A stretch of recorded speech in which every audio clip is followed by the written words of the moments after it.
Amém. Amém. Amém. Glória a Deus. Glória a Deus. Saúde a igreja com a paz do Senhor. Amém. Meus amados e minhas amadas. É muito bonito olhar a igreja do Domingão aqui em cima. Só tem gente bonita. Amém? Todos concordam? Amém. Então dá uma olhadinha para a pessoa que está do teu lado e vê se ela é bonita mesmo. Glória a Deus. Obrigado, Lucas. Servo bom e fiel.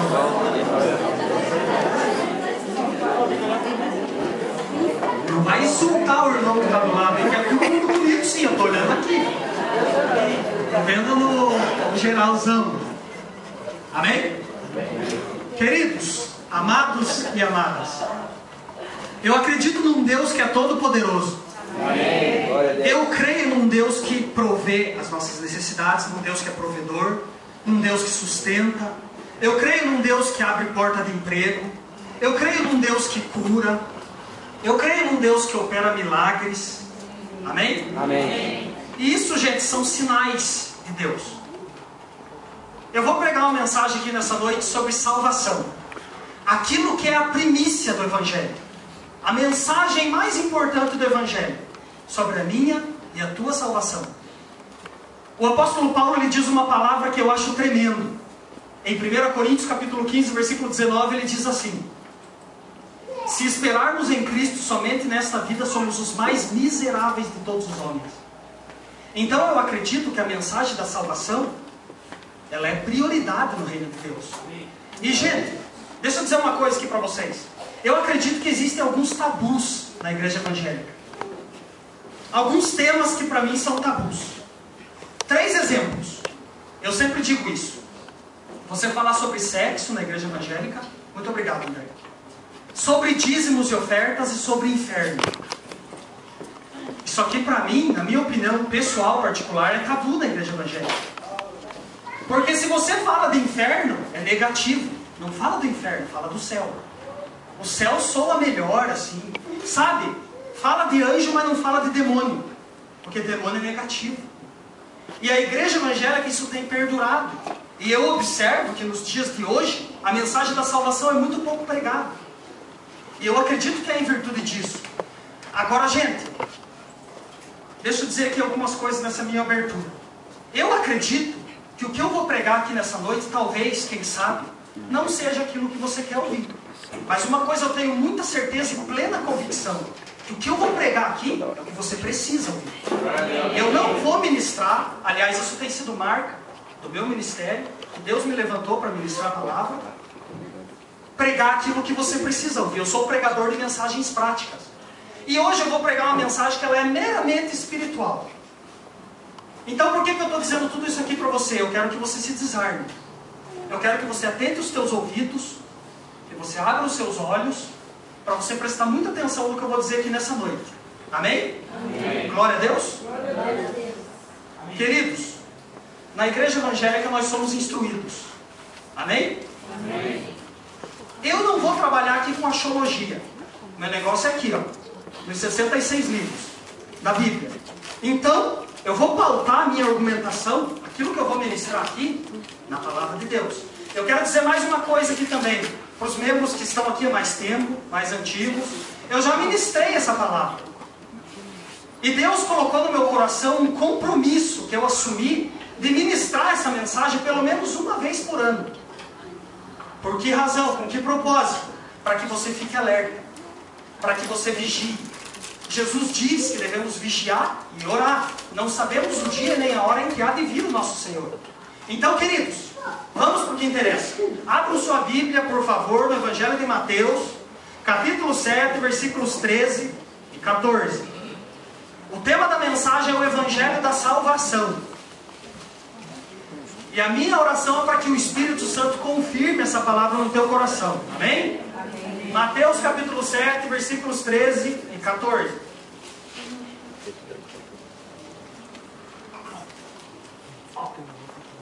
Mais um aviso da minha abertura aqui que eu esqueci de dar.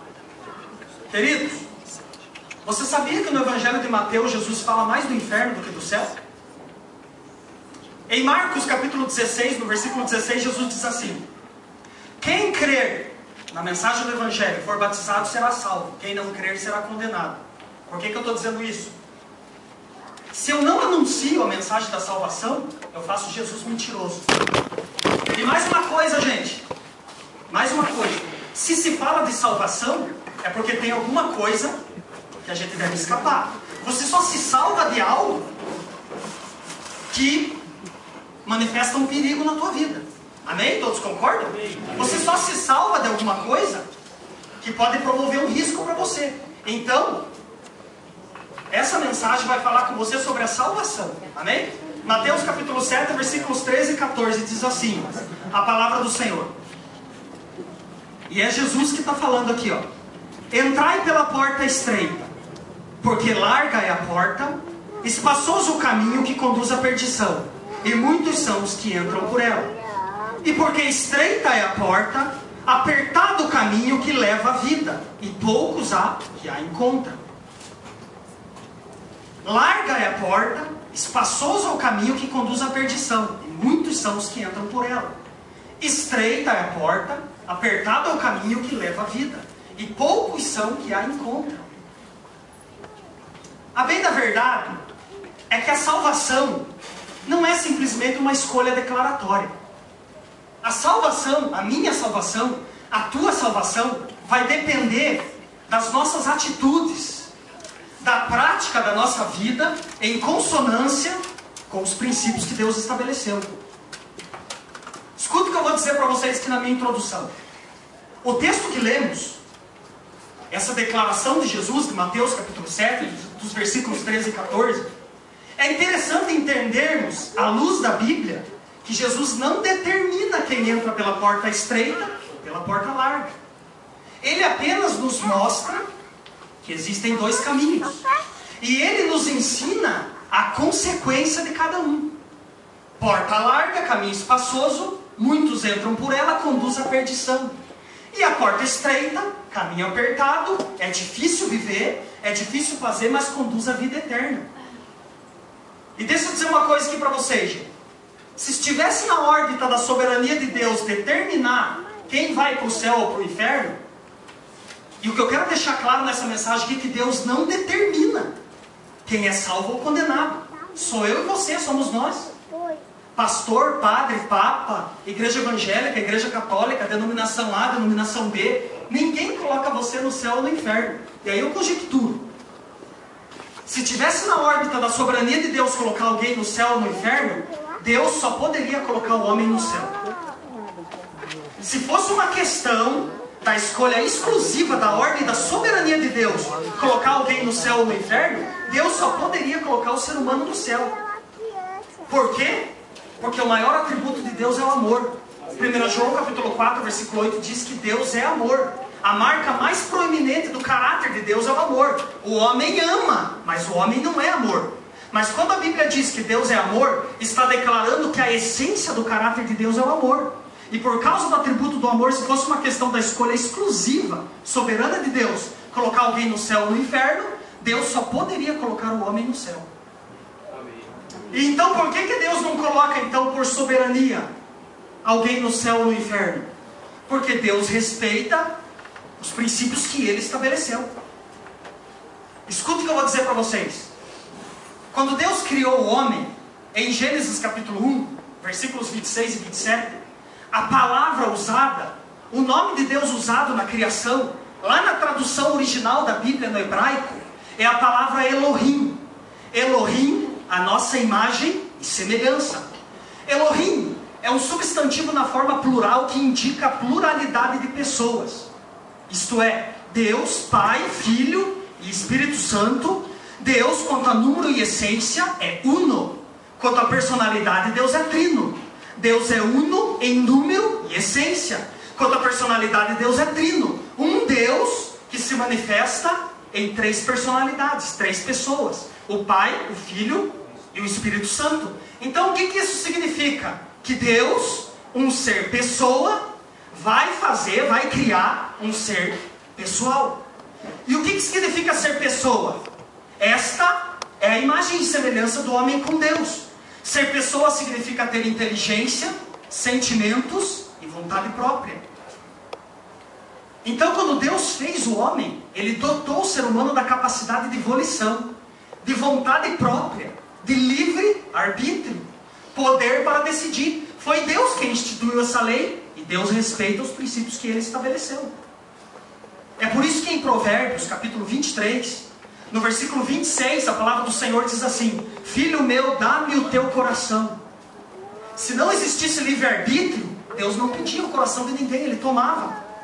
E aí, Deus, Ele deu ao homem a capacidade de escolher, de decidir se quer obedecê-lo ou não. E mediante essa escolha, o homem vai para o céu ou para o inferno. E aí, porque Deus deu ao homem a liberdade de escolha, um outro atributo de Deus entra em ação, que é o atributo da justiça. A justiça de Deus vai julgar de acordo com os princípios que Ele estabeleceu para o homem ser salvo ou condenado. E qual é a prova de que o homem faz escolhas? E qual é a prova que não é determinismo de Deus o homem ir para o céu ou para o inferno? Em primeiro lugar, eu explico. 1 Timóteo capítulo 2, versículo 4 diz assim: o desejo de Deus é que todo homem seja salvo e venha ao pleno conhecimento da verdade. Deus deseja salvar todo mundo porque Ele é amor, mas Ele não pode salvar todo mundo porque depende da tua escolha. Por isso que diz a Bíblia que Deus deseja, mas como está na capacidade do homem escolher. E por que está na capacidade do homem escolher? Romanos 14, 12 diz assim: cada um de nós dará contas de si mesmo a Deus. Só pode dar conta a Deus quem é responsável por seus atos. Porque uma criança de 5 anos, ou de 6 anos, ou de 7 anos, ou de 8 anos, por que os pais são responsabilizados se ela cometeu um crime? É porque o senso moral latente de uma criança ainda não está totalmente desenvolvido. Então uma criança de 5, 6, 7 ou 8 anos, ela ainda não tem a capacidade de escolha total e de definições morais. Então você não pode pedir conta de uma criança.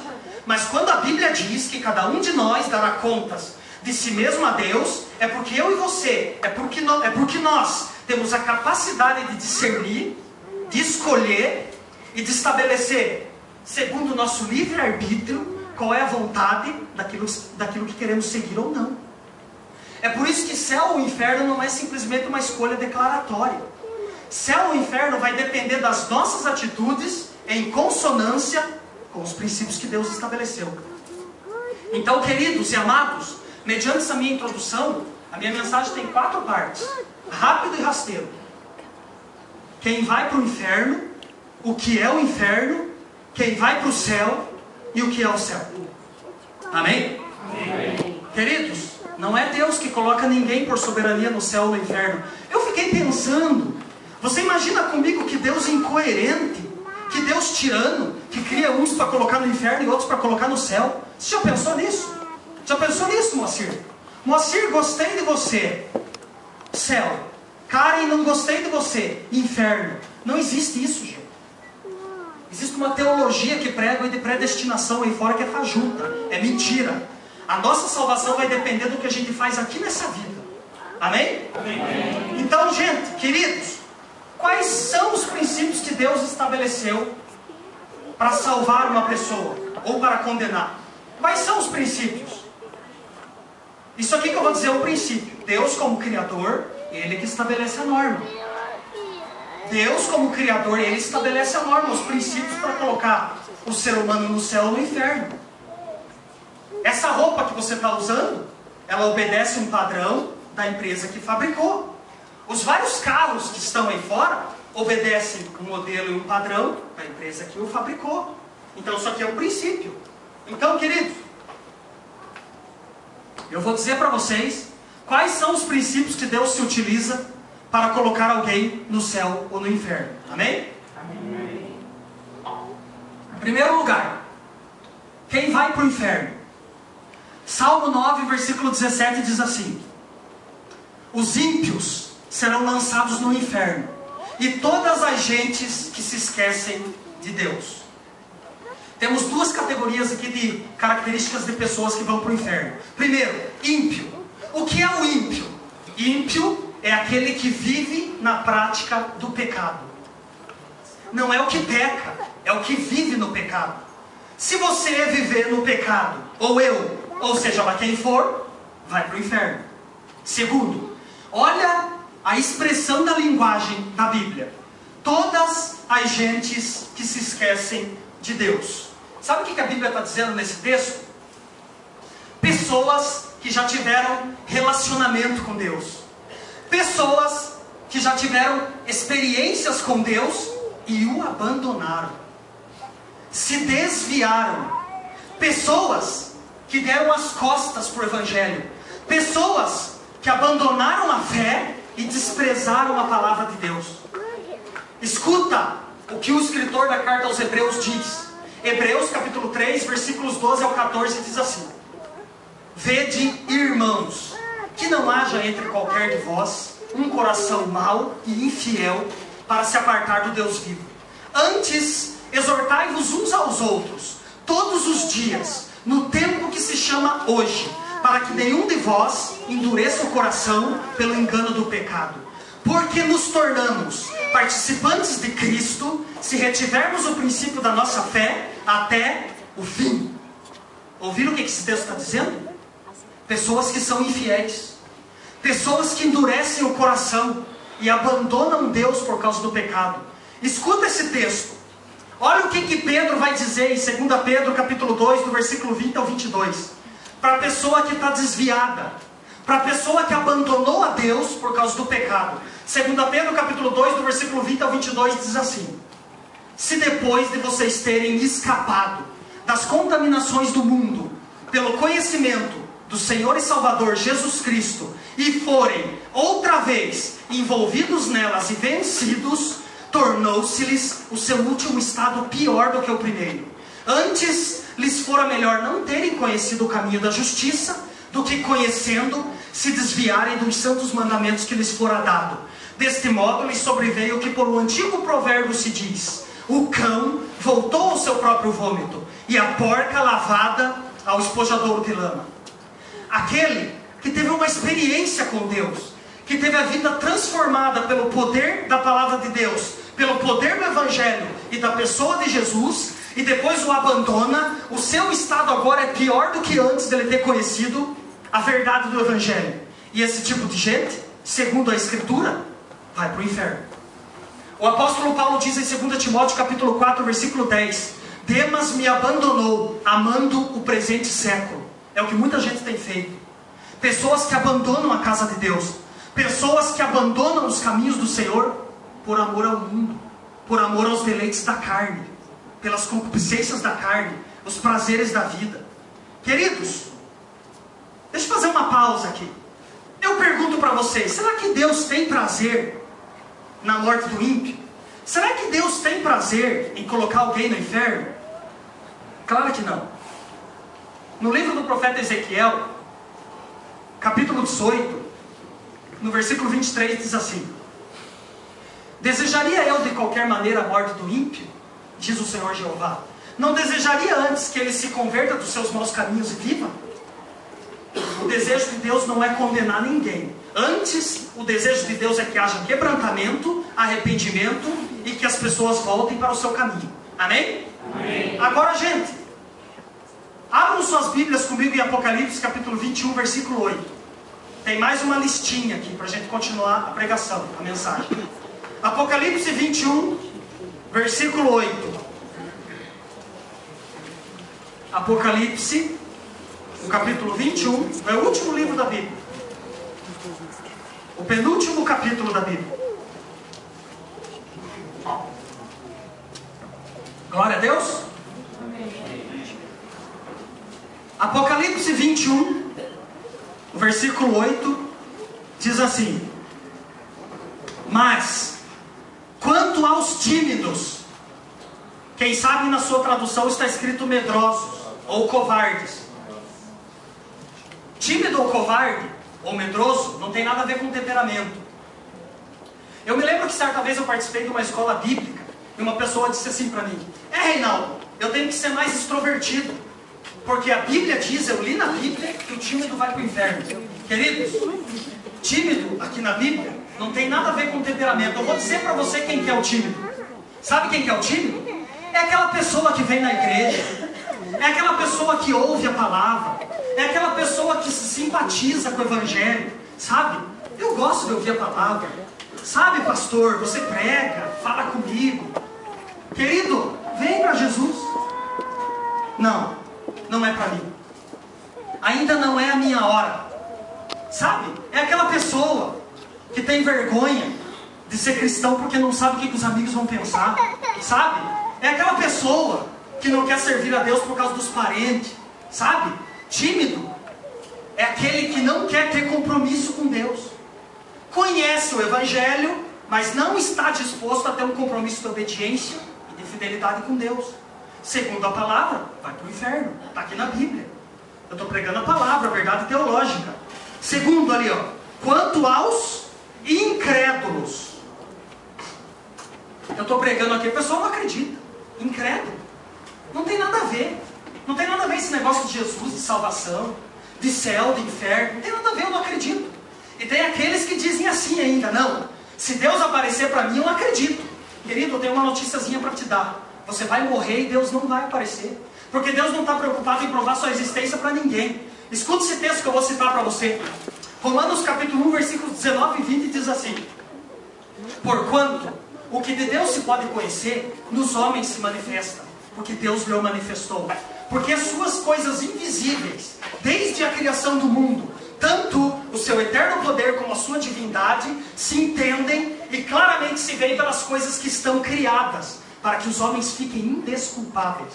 Sabe o que esse texto está dizendo, está me ensinando? Que a maior prova da existência de Deus é você. Amém. Ninguém vai ficar inexcusável diante de Deus no dia do juízo. Porque a Bíblia diz, a Bíblia revela que tudo que está criado é a prova da existência de Deus. Incrédulo, segundo a palavra, está aqui, vai para o inferno. Queridos, não fiquem aborrecidos comigo. Eu estou pregando a verdade teológica. Eu estou pregando a Bíblia. Eu não estou pregando a xologia do Reinaldo. Eu não estou pregando alguma coisa que eu pensei na minha casa e vim falar no culto. Eu estou pregando a mensagem, está aqui, ó. Está aqui na Bíblia. Terceiro, e aos abomináveis, pessoa que comete todo tipo de mal, todo tipo de torpeza, pessoa detestável. E aos homicidas, quem sabe na tua tradução está assassinos, pessoa que provoca a morte de outro. E aos fornicadores, quem sabe na tua Bíblia está escrito adúlteros, fornicários. Em algumas traduções está escrito imorais. Sabe o que é isso aqui? Todos os pecados da área sexual. O que é? Primeiro, adultério. Pessoa que é casada e que mantém relações sexuais fora do casamento. Segundo, prostituição. Pessoas que não têm o compromisso do casamento e que mantêm relações sexuais. Terceiro, homossexualismo. Pessoas do mesmo sexo que mantêm relações sexuais. Adúlteros, os que se prostituem e os que cometem homossexualismo, segundo a palavra de Deus, vão para o inferno. Continuando aqui. Quem mais? Feiticeiros. Feitiçaria. Feitiçaria. Faz trabalho? Trabalho para o bem, trabalho para o mal, trabalho para arrebentar com a vida dos outros, oferece oferendas a outros deuses, vai para o inferno, está aqui na Bíblia. E aos idólatras. Idólatras. E o que é idólatra? Idólatra é aquele que se prostra e adora uma imagem ou escultura e o tem como alguém superior para trazer respostas, ou o tem no lugar que só Deus pode ocupar. Isso é chamado idolatria. Idolatria é tudo aquilo que ocupa o lugar de Deus no coração do homem. E a idolatria é combatida no Antigo e no Novo Testamento. É só você ler Êxodo capítulo 20, os versículos 3, 4 e 5, Deuteronômio capítulo 5, os versículos 7, 8 e 9, Jeremias capítulo 10, o Salmo 115, 1 Coríntios capítulo 8, a Bíblia está lotada de texto que combate a idolatria. Agora, será que só isso é idolatria, gente? Será que é só isso que é idolatria? Tem pessoa que idolatra time de futebol. Tem pessoa que idolatra time de futebol. Isso é idolatria. Ô gente, deixa eu dizer uma coisa para vocês. Sabe quando que você percebe que uma pessoa idolatra time de futebol? Sabe quando que você percebe que time de futebol tem trono no coração de uma pessoa? é quando o clube de futebol começa a interferir na vida pessoal dela. Eu sei o que eu estou falando. Você sabia que tem marmanjo que por causa do time de futebol, ele concentra essa frustração do time dele não ter vencido o jogo, e ele transfere isso e ele desconta na casa dele, na vida da mulher dele, na vida dos filhos? Você sabia disso? Você sabia que tem gente que perde o emprego por causa do time de futebol? Eu sei o que eu estou falando. Eu sei o que eu estou falando. Eu não estou trabalhando aqui com uma hipótese, não. Eu sei o que eu estou falando. O que eu estou falando aqui eu já vi. Eu já vi colega de trabalho perder o emprego por causa de clube de futebol. Queridos, e deixa eu dizer uma coisa aqui para vocês. Eu amo futebol. Eu jogo futebol. Eu assisto futebol. Hoje de manhã tivemos um futebol maravilhoso lá na Volvo. Quem não foi, perdeu. Jogamos bola hoje de manhã. Perdi 3 quilos, suei bastante. Eu gosto de jogar futebol. Agora o que eu combato, o que eu condeno é o pecado da idolatria. E não sou eu, está na Bíblia. Se time de futebol ocupa trono no teu coração, cuidado, você está correndo risco de ir para o inferno. Está na Bíblia aqui. Eu estou pregando a verdade teológica. Tem pessoa que idolatra cantor famoso. Tem pessoa que idolatra artista famoso. Tem pessoa que idolatra o dinheiro. Colossenses capítulo 3, versículo 5 diz que a avareza é idolatria. Sabe o que é avareza? Amor ao dinheiro. Cuidado, querido. Em Mateus capítulo 6, versículo 24, escuta o que Jesus falou. Não podeis servir a 2 senhores. Ou há de amar a um e odiar o outro, ou se devotará a um e desprezará o outro. Não podeis servir a Deus e a mamon. Sabe o que significa mamon? Dinheiro, grana, din-din, money. Você está vendo o que ocupa o lugar de Deus no coração do homem? A gente pensa que é o diabo. Não é o diabo que disputa o coração de Deus. O coração do homem, o lugar com Deus. É o dinheiro. É o dinheiro. O apóstolo Paulo diz em 1 Timóteo, capítulo 6, versículos 9 e 10. Os que querem ficar ricos caem em tentação e em laço, e em muitas concupiscências loucas e nocivas, que submergem os homens à ruína e à perdição. Porque o amor ao dinheiro é a raiz de todos os males. E nesta cobiça muitos se desviaram da fé e se traspassaram com muitas dores. Não é o dinheiro que é maldição, não. Não é a riqueza que é maldição. É o amor ao dinheiro. Cuidado, querido. Está aqui na Bíblia. Idólatras vão para o inferno. Está aqui na Bíblia. E a todos os mentirosos. Você sabia que tem gente que mente tanto que acaba acreditando que a mentira é verdade? E, gente, não é só falar mentira, não. Tem gente que vive numa mentira. Não é só falar, não. Jesus falou em Lucas 12, 2. Não há nada encoberto que não venha a ser descoberto. E não há nada em oculto que não venha a ser sabido. Você sabia que a única coisa que a Bíblia atribui a paternidade e a criação ao diabo é da mentira? Jesus dá testemunho do diabo em João capítulo 8, versículo 44. Ele foi homicida desde o princípio, não se firmou na verdade porque nele não há verdade. Quando profere mentiras, fala do que lhe é peculiar, porque é mentiroso e pai da mentira. Mentiroso vai para o inferno. Queridos, é com muita submissão a Deus que eu estou pregando essa mensagem. Eu estou pregando essa mensagem porque eu amo você, meu amigo, meu amado. Eu estou pregando a verdade teológica. Eu não tenho a pretensão, porque eu tenho espelho na minha casa, de ser melhor do que ninguém que está aqui. Se eu estou aqui hoje é pela graça de Deus. Eu quero ser um instrumento. Se Ele me deu, pela graça e misericórdia dEle, eu quero ser um instrumento para instruir você. Eu não estou aqui para passar atestado de hipocrisia, não. Eu tenho tantos defeitos como você. Eu não sou melhor do que você. Agora, gente, eu vou dizer para você o que é o inferno. O que é o inferno? E antes de eu começar a falar aqui, eu vou repetir o que eu disse no início da mensagem. No Evangelho de Mateus, Jesus falou mais do inferno do que do céu. Tamanho o perigo que o inferno representa. Eu vou dizer para você o que é o inferno. Em primeiro lugar, o inferno é um lugar que representa a ira de Deus sobre a impiedade e o pecado. É por isso que em Mateus, capítulo 26...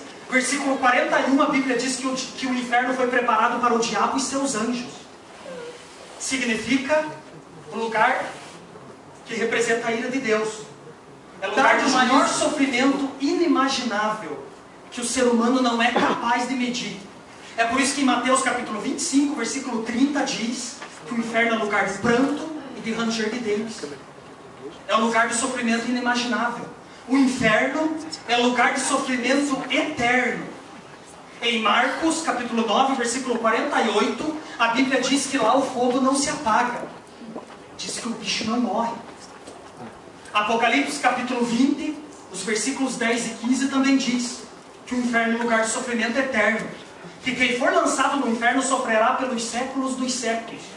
Não é brincadeira, gente. Agora, gente, quando a gente fala de inferno, sempre surge o seguinte questionamento. O inferno é aqui mesmo. O inferno é um estado da alma. Então escuta o que eu vou te dizer. O inferno é um lugar de sofrimento inimaginável por toda a eternidade em sã consciência. É o que Jesus diz em Mateus capítulo 10, versículo 28. Ele diz assim: e não devemos temer quem pode matar o corpo e não pode matar a alma. Temei antes aquele que pode fazer perecer no inferno o corpo e a alma. Escuta o que eu vou te dizer. A alma é responsável por inteligência, sentimentos, vontade e percepção. Quem for lançado no inferno vai ter domínio da existência, tanto quanto eu e você temos aqui hoje. Você sabe que é uma pessoa. Como diz o filósofo René Descartes, eu penso, logo existo. Quem for lançado no inferno vai saber que está no inferno, vai ter domínio e percepção de dor, de sofrimento, das oportunidades que teve. O inferno, diz em 2 Pedro 2,17, que é lugar de densas trevas. Escuta o que eu vou dizer para você. O ser humano é um ser social. Ele não foi feito para viver isolado, para viver sozinho. Quem for lançado no inferno vai sofrer o maior sofrimento inimaginável por toda a eternidade, em sã consciência e em solidão. É o que significa dessas trevas. Não vai poder compartilhar a dor. E aí, queridos, você já imaginou o inferno? Você já imaginou os bilhões de demônios gritando no inferno? Vai se ouvir urro, vai se ouvir grito. Você já imaginou as milhões de pessoas gritando no inferno? Porque a Bíblia diz, em Apocalipse capítulo 20, no versículo 15, no versículo 10 a Bíblia diz que o inferno é para o diabo. Mas no versículo 15, diz que todo aquele que não teve o nome achado escrito no livro da vida, também foi lançado no lago de fogo. Isto é, aqueles daquela lista de Apocalipse 21:8 que lemos, lá no final do texto diz: a sua parte será no lago que arde com fogo e com enxofre. Aqueles é que vão para o inferno. Eu poderia pregar uma mensagem bonitinha de como você obter vitória, de como você ser bem sucedido, de como você prosperar, de como você ser abençoado, mas eu tenho um compromisso com Deus, e Deus me colocou aqui nessa noite como um instrumento da vontade dele para alertar você. Igreja não é clube social, evangelho não é passatempo. A Bíblia diz em Romanos 11:22, considera, pois, a bondade e a severidade de Deus, para com os que caíram severidade, mas para contigo a benignidade, se permaneceres na sua benignidade, senão tu também serás cortado. Qual é a tua prática? Qual é o teu estilo de vida? Ah, e tem outra. Não, depois que eu morrer, minha família vai rezar por mim. Depois que eu morrer, vão acender vela para mim. Querido, Hebreus 9:27 diz que ao homem está ordenado morrer uma só vez, após a morte segue-se o juízo. É aqui nessa vida que eu e você vamos decidir se vamos passar nossa eternidade no céu ou no inferno. É aqui, eu, você, nós, com as nossas atitudes, vamos decidir se vamos passar a eternidade no céu ou no inferno. Amém? Amém. Amém. A bem da verdade é que Deus preparou o céu e nós não fomos feitos para o inferno. Amém. Amém? Querido, você não foi feito para o inferno. E agora eu vou mostrar para você o que você precisa fazer. A porta da graça está aberta. Nós estamos vivendo os últimos dias da igreja aqui na terra. E você foi plantado aqui, e no dia do juízo você vai dar conta desse dia aqui. Glória a Deus? Amém. Então, gente, que princípios que Deus se utiliza para promover a nossa salvação? Bíblia. Está na Bíblia. Quer a Bíblia do evangélico, a Bíblia do católico, está na Bíblia. O texto áureo da Bíblia. João capítulo 3, a partir do versículo 16. É um texto que todo mundo conhece. Porque Deus amou o mundo de tal maneira que deu o seu Filho unigênito, para que todo aquele que nele creia não pereça, mas tenha a vida eterna. Deus enviou o seu Filho ao mundo, não para que condenasse o mundo, mas para que o mundo fosse salvo por ele. Quem nele crê, não é condenado, mas quem não crê, já está condenado. Quem é que vai para o céu então? Todo aquele e aquela que aceita e recebe a Jesus Cristo como Senhor e Salvador da sua vida. Ele tem poder para perdoar os teus pecados, transformar a tua vida e preparar você para o céu. Amém? Queridos, a Bíblia diz, Jesus falou, João 14,6, eu sou o caminho, a verdade e a vida, e ninguém vem ao Pai a não ser por mim. 1 Timóteo 2,5 diz, há um só Deus e um só mediador entre Deus e os homens, Jesus Cristo. Atos 4,12 diz, em nenhum outro há salvação, porque também debaixo do céu nenhum outro nome há dado entre os homens, pelo qual devamos ser salvos. João 17,3, foi Jesus que falou, e a vida eterna é esta, que te conheçam a ti só, como único Deus verdadeiro, e a teu Filho Jesus Cristo a quem enviaste. O apóstolo Paulo diz em 1 Coríntios 3,11, ninguém pode pôr outro fundamento, além do que já está posto, o qual é Jesus Cristo. Querido, você quer ir para o céu? Você quer passar a vida eterna com Deus? Aceita Cristo como teu Salvador, obedeça a Cristo, e não tem outro segredo, não tem outra regra. É simples. Você precisa crer que Deus enviou seu Filho único para te salvar, para promover a tua salvação. Amém? Amém. Agora, gente, escuta uma coisa que eu vou dizer aqui para vocês. Para que eu e você, para que nós possamos ser salvos, a gente precisa crer em Jesus. Amém? Amém. Agora, gente, o crer, ele tem coisas correlacionadas. Por exemplo, se você crê que Jesus é o teu Salvador, então você crê que é um pecador. Tem que haver confissão. 1 João capítulo 1, do versículo 7 ao 9 diz assim, mas se andarmos na luz, como Ele na luz está, temos comunhão uns com os outros, e o sangue de Jesus Cristo, seu Filho, nos purifica de todo pecado. Se dissermos que não temos pecados, enganamos-nos a nós mesmos e não há verdade em nós. Mas se confessarmos os nossos pecados, Ele é fiel e justo para perdoar os nossos pecados e nos purificar de toda a injustiça. Querido, se você crê que Jesus pode salvar você, perdoar os teus pecados e te transformar, então você crê que é um pecador.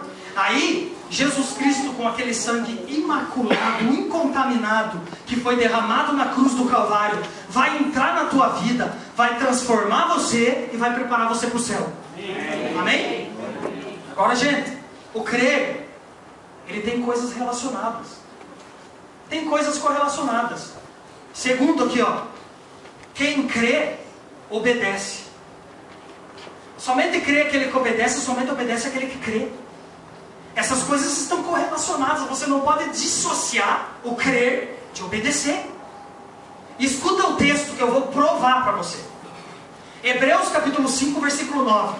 Diz assim, e ele, Jesus, após ter sido consumado, veio a ser a causa de uma eterna salvação para todos os que lhe obedecem. Salvação é para obediente.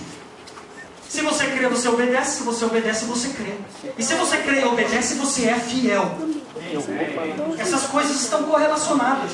Fidelidade a Deus, queridos. Apocalipse 2:10, a parte B do texto diz, ser fiel até a morte e dar-te-ei a coroa da vida. No sermão profético de Jesus, no Evangelho de Mateus capítulo 24, no versículo 13 ele diz, mas aquele que perseverar até o fim, será salvo. Querido, você quer ir para o céu? Não adianta ser bonzinho. Você quer ir para o céu? Não adianta você ter um caráter legal. Você quer ir para o céu? Não adianta você fazer boas obras. Você obedecer um conjunto de regras. Efésios 2, versículos 8 e 9 diz assim, pela graça sois salvos, por meio da fé. Isso não vem de vós, é dom de Deus. Não vem das obras, para que ninguém se glorie. De modo que se você se gloria em se achar uma pessoa muito boa, você aniquila a graça de Deus. Jesus morreu em vão. Você quer ir para o céu, querido? Aceite a Cristo como teu Salvador. Amém. Converta-se a Cristo. Obedeça a Cristo. E aí, sabe o que vai acontecer? O que é o céu?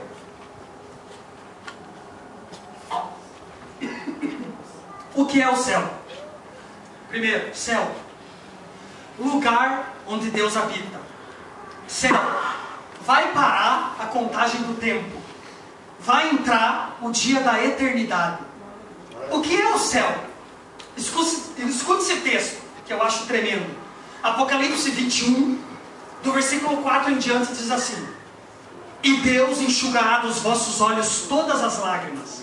E lá não haverá mais morte, nem pranto, nem clamor ou dor, porque já as primeiras coisas são passadas. Aleluia. E o que estava sentado no trono disse: eis que faço novas todas as coisas.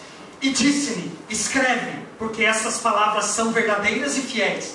E disse-me mais: está cumprido. Eu sou o Alfa e o Ômega, o princípio e o fim. A qualquer que tiver sede, eu lhe darei de beber de graça da fonte da água da vida. Ao que vencer, herdará todas essas coisas, e eu serei o seu Deus, e ele será o meu filho. Amém? Amém. Glória a Deus.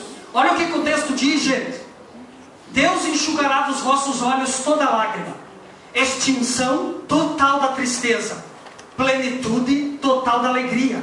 E lá não haverá mais morte. Extinção total da morte. Plenitude da vida. E lá não haverá pranto, clamor ou dor. Extinção total do sofrimento. Plenitude total de glória, felicidade e de saúde perfeita. De tempos em tempos, de eternidade em eternidade, pelos séculos dos séculos. Não haverá mais morte, não haverá mais sofrimento, não haverá mais tristeza. De tempos em tempos e de eternidade em eternidade, estaremos para sempre lá onde as ruas são de ouro, e o ouro transparente que não existe aqui na terra, lá onde as ruas são de cristais. E Paulo diz em 1 Coríntios 2,9: aquilo que o olho não viu, que o ouvido não ouviu e que não chegou ao coração do homem, é o que Deus tem preparado para os que o amam. Paulo diz em Romanos 8,18: porque para mim tenho por certo que as aflições do tempo presente não são para se comparar com a glória que em nós há de ser revelada. O apóstolo Paulo diz em 1 Coríntios 15,19: se esperarmos em Cristo, somente nesta vida somos os mais miseráveis de todos os homens. Queridos, aqui nessa vida sempre vai te faltar alguma coisa. Para todos nós, aqui nessa vida sempre vai faltar alguma coisa. Aqui nessa vida pode faltar casa própria, pode faltar carro, pode faltar comida, pode faltar mantimento, mas no céu, querido, não vai te faltar nada. É plenitude de bênção. Amém. É plenitude de glória e de felicidade. E tem mais uma. Olha como que você vai ser no céu. 1 João capítulo 3, versículo 2 diz assim: amados, agora somos filhos de Deus, e ainda não é manifestado o que havemos de ser, mas sabemos que quando Ele se manifestar, seremos semelhantes a Ele, e assim como Ele é, o veremos. Você vai ter um corpo glorificado, acima da limitação da matéria. No céu não vai ter aleijado, no céu não vai ter manco, no céu não vai entrar doença, não vai entrar enfermidade, nada vai poder atingir você. E mais uma: quem é que a gente vai ver no céu? Queridos, escuta isso que eu vou dizer para vocês. O Jesus que veio a esse mundo para promover a nossa salvação, o Cristo, homem, é o Jesus que está descrito em Isaías capítulo 53. E o texto fala algumas coisas acerca dele lá. A ovelha que foi levada muda ao matadouro, que não ofereceu resistência. A Bíblia diz que ele não tinha beleza e nem formosura, ele não tinha parecer. Os homens desprezavam Jesus. E Jesus é o homem que sofreu, é o homem que pagou o preço, é o homem que sofreu, que foi colocado no nosso lugar, que foi pendurado no madeiro. O Jesus que veio a esse mundo é o Emanuel, é o Deus conosco. Agora, gente, o Jesus que vai voltar é o Cristo glorificado, é o Cristo cheio de glória, que está sentado à destra do Pai. Em Apocalipse 1 e Apocalipse 19, o apóstolo João fala, ele tenta descrever algo indescritível aos olhos humanos, e ele fala de Jesus. E no capítulo 1, a Bíblia diz que João, quando ele viu Jesus, o Cristo glorificado, ele caiu por terra. Tamanha a glória, o fulgor. E ele tenta descrever algo indescritível. Olha o Cristo que nós vamos nos encontrar. O Cristo que eu vou ver é o Cristo de Apocalipse 1 e de Apocalipse 19. Olha o que João disse. Ele disse assim: eu estou vendo Jesus, aquele que em sua cabeça tem muitos diademas. O seu rosto brilha como o sol do meio-dia. Os seus olhos são como chama de fogo. Ele está vestido em um linho branco puro e fino. Ele possui um cinturão de ouro. Os seus pés são como de latão reluzente. E nas suas vestes está escrita: Rei dos Reis e Senhor dos Senhores. É esse Cristo que eu vou ver. É o Cristo cheio de glória. É o Cristo cheio cheio da majestade, cheio do poder. É esse Cristo que eu vou encontrar. Queridos, nós estamos vivendo a reta final da igreja. Os sinais estão aí. Os sinais estão aí. Para quem lê a Bíblia, está presenciando. Você acha que eu fico triste com tudo isso que está acontecendo nesse cenário mundial e no Brasil? Isso tudo é cumprimento de profecia. Queridos, esse é o tempo de você buscar mais a Deus. Esse é o tempo de você se santificar. Esse é o tempo de você orar mais. Esse é o tempo de você ter mais comunhão na igreja. Esse é o tempo de você buscar a face do Senhor. Nós estamos vivendo a reta final da igreja. Quem tem ouvidos, ouça o que o Espírito está dizendo à igreja. Nós estamos vivendo esse tempo. Eu costumo dizer que o palco está montado. E a oração da igreja deve ser: Maranata, ora vem, Senhor Jesus. Jesus está às portas. E a qualquer momento Ele vai voltar para arrebatar a sua igreja santa, a sua igreja imaculada, a igreja que não se contaminou com o pecado, que não se contaminou com o mundo, que se manteve fiel. Jesus vai voltar para buscar a sua igreja. E eu quero encerrar essa palavra com um texto, que eu amo esse texto. E é um texto profético, que fala do dia do arrebatamento, o dia que Jesus vai voltar. Escute esse texto. 1 Coríntios, capítulo 15, do versículo 51 ao 58, diz assim, eu encerro a palavra. Diz assim: eis aqui vos digo um mistério. Na verdade, nem todos dormiremos, mas todos seremos transformados. Num momento, num abrir e fechar de olhos, ante a última trombeta, porque a trombeta soará e os mortos ressuscitarão incorruptíveis e nós seremos transformados. Porque convém que isso que é corruptível se revista da incorruptibilidade, e que isso que é mortal se revista da imortalidade. E quando isso que é corruptível se revestir da incorruptibilidade, e isso que é mortal se revestir da imortalidade, cumprir-se-á a palavra que está escrito: tragada foi a morte na vitória. Onde está, ó morte, o teu aguilhão? Onde está, ó inferno, a tua vitória? Ora, o aguilhão da morte é o pecado, e a força do pecado é a lei. Mas graças a Deus que nos dá a vitória por nosso Senhor Jesus Cristo. Portanto, meus amados irmãos, sede firmes e constantes, sempre abundantes na obra do Senhor, sabendo que no Senhor o vosso trabalho não é em vão. Receba essa palavra em nome de Jesus.